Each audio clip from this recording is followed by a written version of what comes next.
There is a slight trick on this problem. It's not entirely straightforward. If you don't want to use a u substitution, you have to do something to this integral first to simplify it. And the trick is to split the square root into the square root of 5 times the square root of x, because the square root of 5 is just a constant that you can pull out front of the whole thing. So it becomes square root of 5 times the integral from 0 to 20 of the square root of x, which I'm going to write as x to the 1/2 dx. From here you can probably get it, but I'll keep going just in case anyone needs help. So the square root of 5 stays out front. Then for the antiderivative of x to the half, we add 1 to the exponent to get 3/2. So it's 1 over 3/2 x to the 3/2 from 0 to 20. So square root of 5 times 1 over 3/2 simplifies to 2/3 times x to the 3/2 from 0 to 20. And we plug in and subtract. I'm going to write this as a single fraction as 2 root 5 over 3 times 20 to the 3/2 minus 2 root 5 over 3 times 0 to the 3/2. But 0 to the 3/2 is 0, so that whole term just goes away. And let's see, on this one, it says type an exact answer. So 20 to the 3/2 is not going to simplify, well, it could simplify a tiny bit. It does say simplified form, actually. Type an exact answer in simplified form. So let's see if that simplifies. Well, I know it will a little bit.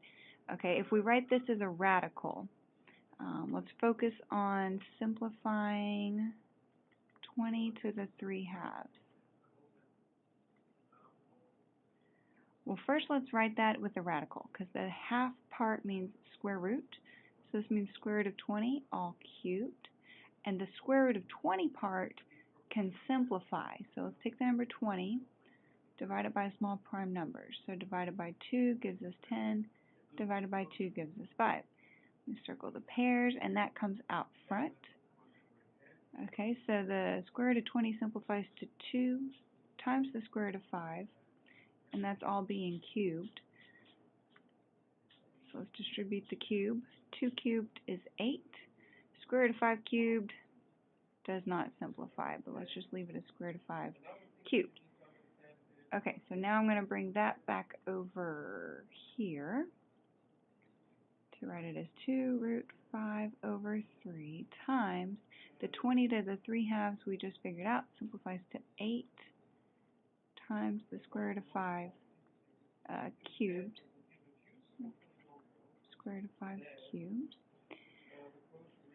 And you can see what's going to happen here with these root 5s.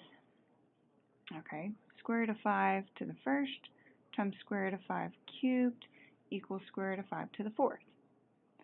So that's part of it, square root of 5 to the 4th. Then I also have a 2 times an 8 is a 16, and all of that is over that 3 there. Okay, so let's see, let's make a little more room. Square root of 5 to the 4th. Square root of 5 squared is 5. Square root of 5 squared is 5. So square root of 5 to the 4th is the same as the square root of 5 squared all squared. So that equals 5 squared, or 25. So this is 16 times 25 all over 3. And I don't think that will reduce, but let's go ahead and see what is 16 times 25.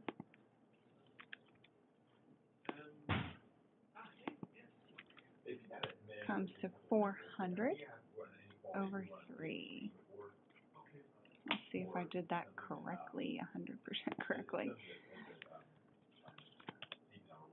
Okay, yep, that one went through. So I hope that that answers everyone's questions on that problem. There's a lot of little things to it. The first big thing being that in order to do it without a u substitution, and it could be done with a u substitution, but that makes it more complex, is to split root 5x into root 5 times root x and pull the root 5 constant out front. then you integrate, and then in plugging in these limits of integration and subtracting to fully simplify, and MyMathLab may accept unsimplified forms. I don't know, I didn't try it out. But to fully simplify requires a little bit of arithmetic here, which you may or may not be rusty on.